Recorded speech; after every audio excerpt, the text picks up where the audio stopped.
Hello दोस्तों, स्वागत है आपका अपने YouTube channel Manish class 10 study में। आज हम बताने वाला हूँ क्लास 10 का हिंदी कृतिका चैप्टर 2। इस चैप्टर का नाम है साना साना हाथ जोड़ी। इस चैप्टर को हम पूरी आसानी तरीके से क्वेश्चन आंसर को बताने वाला हूँ। तो दोस्तों, मैं आप लोगों से एक चीज़ का रिक्वेस्ट करता हूँ कि आप लोग इस वीडियो को पूरा अंत तक देखिएगा। तो सबसे पहला क्वेश्चन है, झिलमिलाते सितारों की रोशनी में नहाया गंगतोक लेखिका को किस तरह सम्मोहित कर रहा था। तो पहला का आंसर लिखे हम।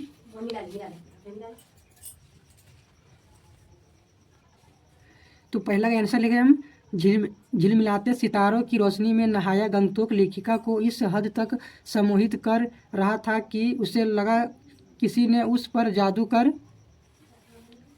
दिया हो। उसे सब कुछ ठहरा हुआ लग रहा था। तो दोस्तों, पहला क्वेश्चन को हम पढ़ लिए, अब दूसरा क्वेश्चन को पढ़ते हैं।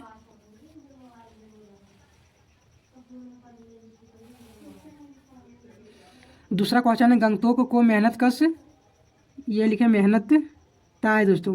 गंगतोक को मेहनत कश बादशाहों का शहर क्यों कहा गया। तो दूसरा का आंसर लिखे हम, गंगतोक को मेहनत कश बादशाहों का शहर इसलिए कहा गया है कि पर्वतीय स्थल पर जीवन जीना आसान नहीं है, लेकिन गंगतोक के मेहनती लोगों ने अपनी दिन रात की मेहनत से इस जगह को सुंदर और रहने योग्य बना दिया है, इसलिए गंगतोक को मेहनत कश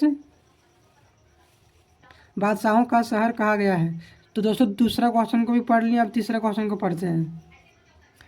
तो तीसरा क्वेश्चन है, कभी सफ़ेद तो कभी रंगीन पताकाओं का फहराना किन अलग अलग अवसरों की ओर संकेत करता है। तो तीसरा का आंसर लिखे हम, बौद्ध धर्म में अलग अलग रंग की पताकाएं फहराई जाती है। शोक दुख के समय सफ़ेद पताकाएं फहराई जाती है और शुभ कार्य में रंगीन पताकाएं फहराई जाती है। तो तीसरा क्वेश्चन को भी पढ़िए दोस्तों। अब चौथा क्वेश्चन को पढ़ते हैं। चौथा क्वेश्चन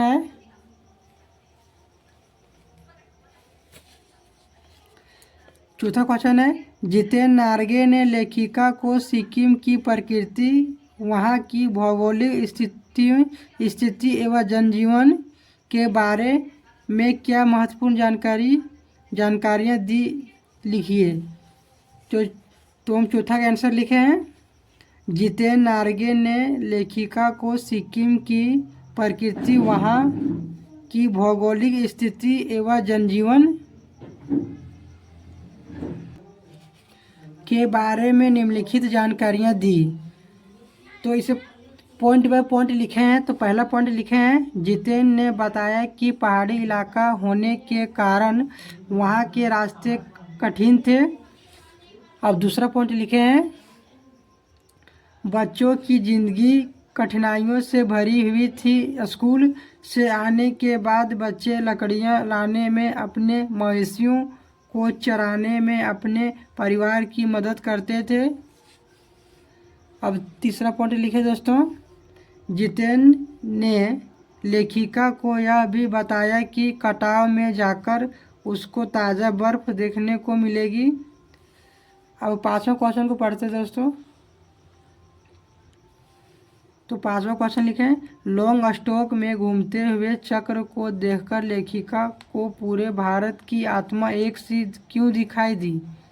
तो पांचवा का आंसर लिखें, लॉन्ग स्टॉक में घूमते हुए चक्र को देखकर लेखिका को पूरे भारत की आत्मा एक सी इसलिए दिखाई दी क्योंकि हिंदू धर्म में चक्र का बहुत महत्व है। ऐसा ही कुछ लेखिका को बौद्ध धर्म में भी देखने को मिला, इसलिए लॉन्ग स्टॉक में घूमते हुए चक्र को देखकर लेखिका को पूरे भारत की आत्मा एक सी दिखाई दी।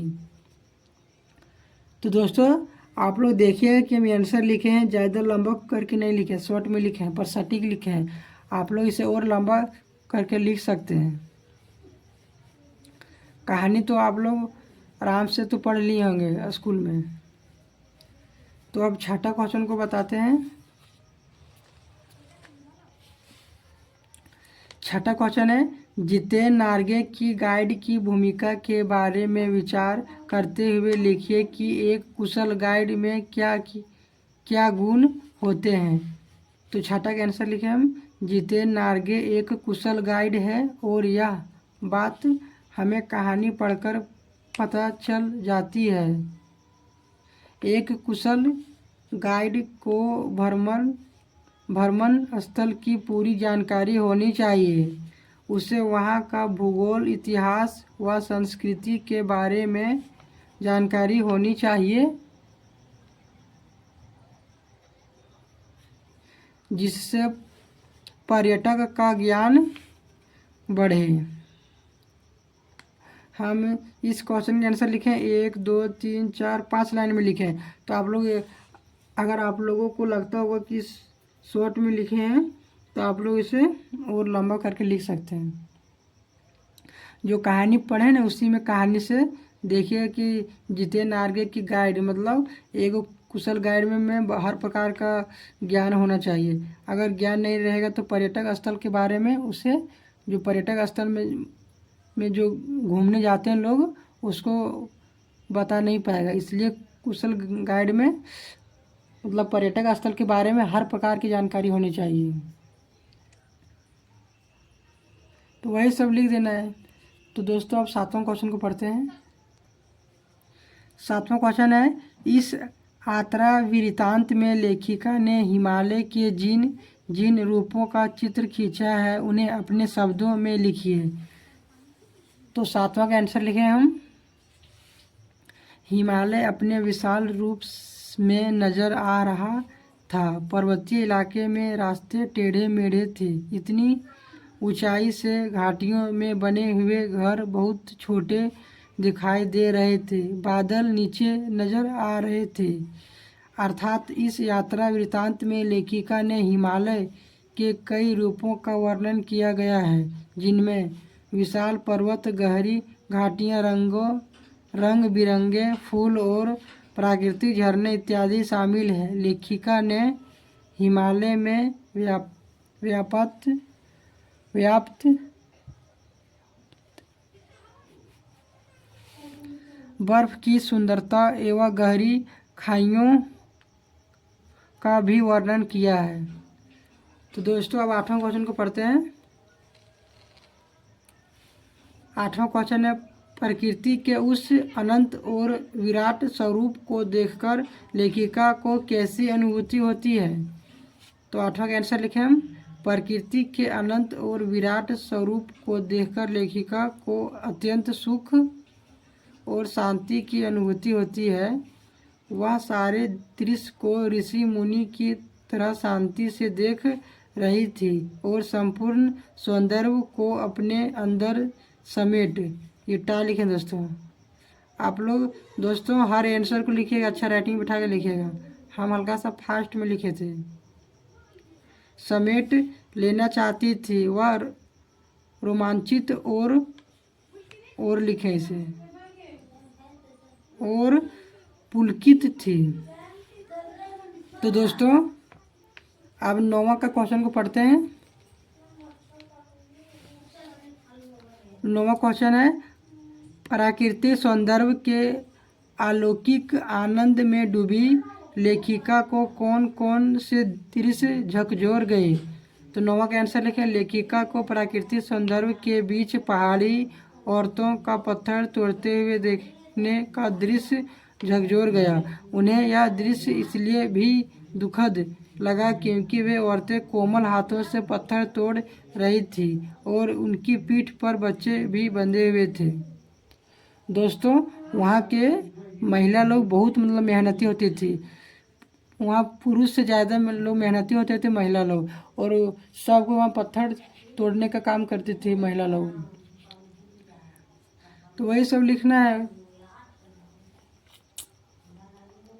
दोस्तों आप लोग प्रयास कीजिएगा कि कोई भी आंसर का मतलब लिखने का अपने से लिखने का प्रयास कीजिएगा। ये जो हम बता रहे हैं इसे आप लोग एक दो बार पढ़ लीजिएगा और प्रयास कीजिएगा कि हम अपने से इसे लिखें। तो अपने से अगर आप लोग हिंदी में कोई भी आंसर लिख दीजिएगा तो एग्ज़ाम में सेंटर में 2027 में बोर्ड एग्ज़ाम में आराम से आप लोग हिंदी का आराम से आंसर लिख लीजिएगा। और सोचिएगा कि ये सब हम इसे रट लेते हैं तो आज कर लेते हैं तो भूल जाइएगा। तो इसलिए कहानी तो आप लोगों के टीचर तो पढ़ा ही दिए होंगे, तो आराम से इसे एक दो बार पढ़ लीजिएगा। इसे भी लीजिएगा लिख, कॉपी में इसे भी अच्छा राइटिंग से लिख लीजिएगा, पर आज नहीं कीजिएगा। 2-3 बार हम मतलब महीना 2 महीना में देख लीजिएगा कि ये एग्ज़ाम नज़दीक आ रहा है तो पढ़ लीजिएगा, और उससे पहले भी लीजिएगा पढ़। तो यही इसको सिर्फ कॉपी निकाल के हमेशा पढ़ते रहिएगा, आज नहीं कीजिएगा। तो अब दोस्तों 9वां क्वेश्चन को भी तो पढ़ लिए थे, अब 10वां क्वेश्चन को पढ़ते हैं। 10वां क्वेश्चन है दोस्तों, सैलानियों को प्रकृति की अलौकिक छटा का अनुभव करवाने में किन किन लोगों का योगदान होता है, उल्लेख करें। तो 10वां का आंसर लिखें हम, सैलानियों को प्रकृति की अलौकिक छटा का अनुभव करवाने में कई लोगों का योगदान होता है। इसमें सबसे महत्वपूर्ण भूमिका कुशल गाइड की होती है, जो सैलानियों को प्रकृति और उस स्थान के बारे में जानकारी देते हैं। इसके अतिरिक्त स्थानीय लोग और सहयोगी यात्री भी इस अनुभव को यादगार बनाने में महत्वपूर्ण भूमिका निभाते हैं। तो दोस्तों अब 11वां क्वेश्चन को पढ़ते हैं। तो 11वां क्वेश्चन दोस्तों, कितना कम लेकर ये समाज को कितना अधिक वापस लौटा देती है, इस कथन के आधार पर स्पष्ट करें कि आप जनता की देश की आर्थिक प्रगति में क्या भूमिका है। तो 11वां का आंसर लिखें हम, देश की आम जनता का देश की आर्थिक प्रगति में बहुत योगदान होता है। आम जनता जैसे कि किसान, मजदूर और कारीगर विभिन्न क्षेत्रों में काम करके वस्तुओं और सेवाओं का उत्पादन करते हैं, उसमें से थोड़ा सा अंश लेकर वे उसे बेचते हैं, जिससे देश की आर्थिक प्रगति होती है। देखिए दोस्तों, अगर किसान, मजदूर, कारीगर नहीं रहे तो हम लोग नहीं रह पाएंगे। अगर किसान खेती नहीं करेगा तो हम लोग खाएंगे क्या? अगर मजदूर काम नहीं करेगा तो ये जो हम लोग अपने घर में हैं, अगर मजदूर भी नहीं रहता तो ये घर नहीं बना रहता। फिर कारीगर, तो इसमें मतलब दुनिया में सब चीज़ का महत्व है। कोई लोग मतलब बेकार नहीं है, सब है। अगर कोई पढ़ रहा है तो कोई कमा रहा है, तो कोई मजदूर कर रहा है। इसीलिए आप लोग मतलब हम लोग दुनिया में जो मजदूर भी कर रहे हैं ना, वह भी एक अच्छा काम कर रहा है, और जो पढ़ भी रहा है ना, वह भी अच्छा काम कर रहा है। सबके लिए अपना अपना अच्छा ही काम होता है। तो वही क्वेश्चन में बोल रहा था कि कितना कम लेकर यह समाज को कितना अधिक वापस लौटा देती है। इस कथन कितना कम लेकर, मतलब ये जो मजदूर है, मजदूर किसान सब है, सो खेती करता है, तो खेती करके अनाज थोड़ा सा ही रखता है अपने पास, और उसे बेचने के लिए बाज़ार में मतलब पैसा कमाने के लिए बाज़ार में बेच देता है, और फिर उसी से अपना मतलब पालन करता है। वही लिखना है। वही क्वेश्चन में भी बोल रहा था कि कितना कम लेकर यह समाज को कितना अधिक वापस लौटा देती है। इस कथन के आधार पर स्पष्ट करें कि आम जनता की देश, आम जनता मतलब किसान, कारीगर, वही सब मजदूर, आम जनता की देश की आर्थिक प्रगति में क्या भूमिका है। मतलब ये जो आम जनता है, इसकी आर्थिक प्रगति में देश की क्या भूमिका है, तो इसकी देश की महत्वपूर्ण भूमिका है। अगर किसान नहीं रहे, मजदूर नहीं रहे, वही जो पहले बताए थे, वही सब लिखना है, अपने से लिखना है। तो दोस्तों अब 12वां क्वेश्चन को पढ़ते हैं, देर नहीं करते हैं।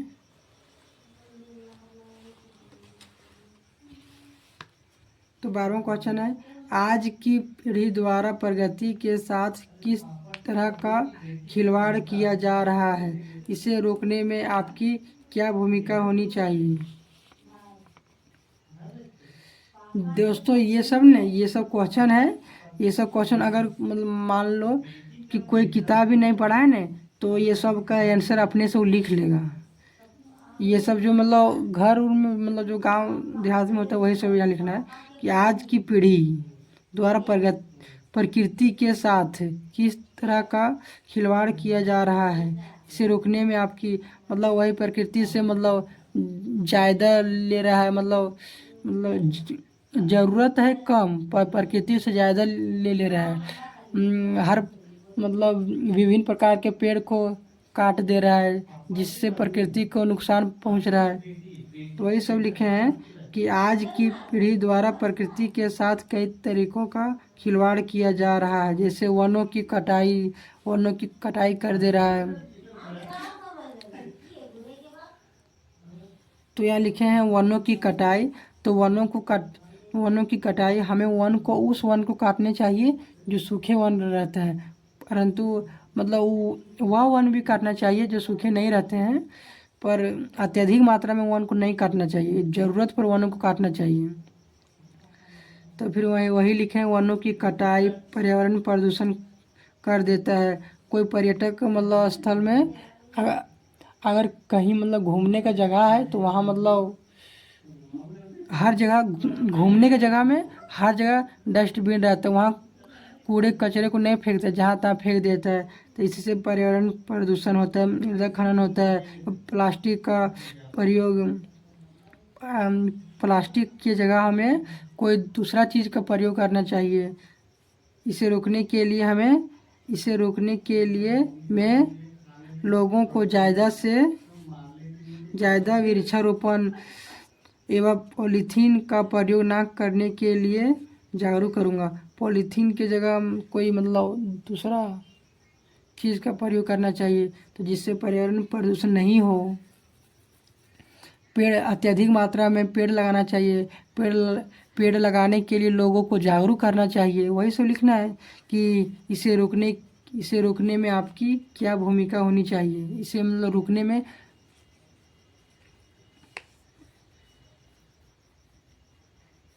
तो वही सब लिख दिए दोस्तों। अब 13 नंबर क्वेश्चन को पढ़ते हैं। तो 13 नंबर क्वेश्चन है प्रदूषण के कारण स्नोफॉल में कमी का जिक्र किया गया है। प्रदूषण के और कौन कौन से दुष्परिणाम सामने आए हैं लिखें। तो 13 का आंसर लिखें हम। प्रदूषण के कारण स्नोफॉल में कमी के साथ साथ निम्नलिखित दुष्परिणाम सामने आए हैं। तो पहला पॉइंट लिखे हैं वायु प्रदूषण की वजह से लोगों को सांस संबंधित आने का बीमारियों भी हो रही है। दूसरा पॉइंट लिखे हैं गंदे जल के प्रयोग से लोगों को हैजा, टाइफाइड, डायरिया और हेपेटाइटिस जैसे बीमारियों से लड़ना पड़ रहा है या तो जूझना पड़ रहा है।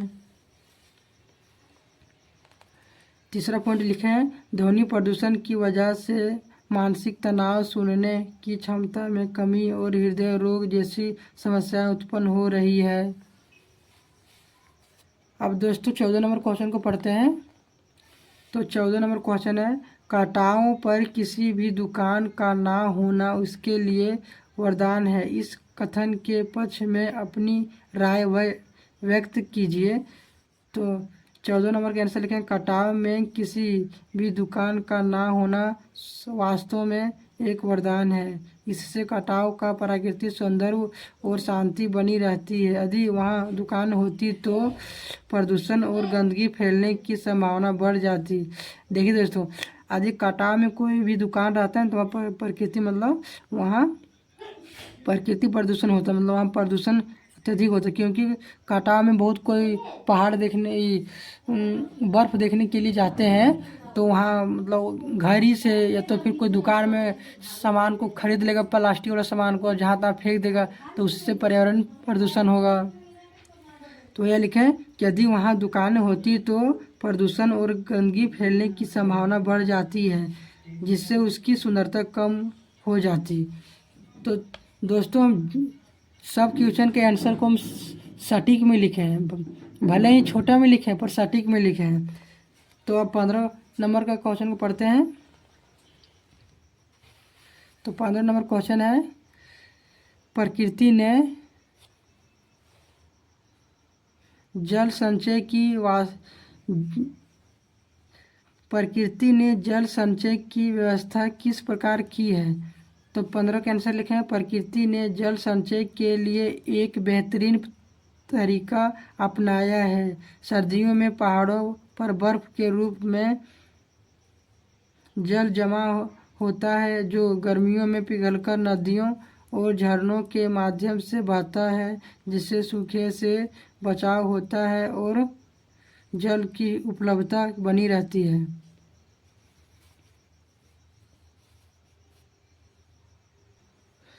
तो अब दोस्तों 16 नंबर क्वेश्चन को पढ़ते हैं। तो 16 नंबर क्वेश्चन है, देश की सीमा पर बैठे फौजी किस तरह की कठिनाइयों से जूझते हैं, उनकी प्रति हमारा क्या उत्तरदायित्व होना चाहिए।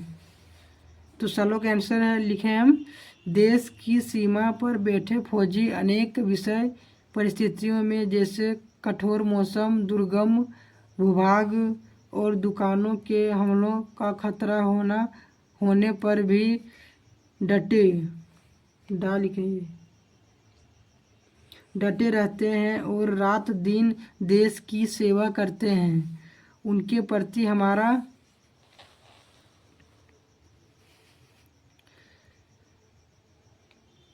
यह दायित्व है कि हम उनका सम्मान करें और सरकार से उनकी कल्याण के लिए प्रयास करने का आग्रह करें। तो दोस्तों 16 नंबर के क्वेश्चन को भी हम पढ़ लिए बहुत आसानी तरीके से। तो जितने आंसर हम लिखे हैं सब सटीक में लिखे हैं और अच्छा लिखे हैं। तो दोस्तों वीडियो को ख़त्म करने से मैं पहले आप लोगों से पूछना चाहता हूँ कि अगर ये जो मैं आंसर लिखे हैं इसमें कोई प्रकार का दिक्कत हो तो हमें कमेंट में पूछ सकते हैं। मैं इसका जवाब देने का प्रयास करूँगा और जवाब दूँगा। तो दोस्तों अगर ये जो हम लिखे नोट्स अगर पसंद आया होगा तो लाइक और सब्सक्राइब कर दीजिएगा, तो जिससे और घंटी को भी दबा दीजिएगा, तो जिससे अगर मैं वीडियो को अपलोड करूं तो आप लोगों के पास तुरंत नोटिफिकेशन पहुंच जाए, तो जिससे आप लोग मेरे वीडियो को तुरंत देख पाइएगा। तो दोस्तों देर नहीं करते हैं और 23 मिनट हो गया है, तो वीडियो को समाप्त करते हैं। तो आप लोगों ने मेरे वीडियो को पूरा अंत तक देखा, इसके लिए वेरी वेरी थैंक यू। फिर मिलते हैं अगले वीडियो में।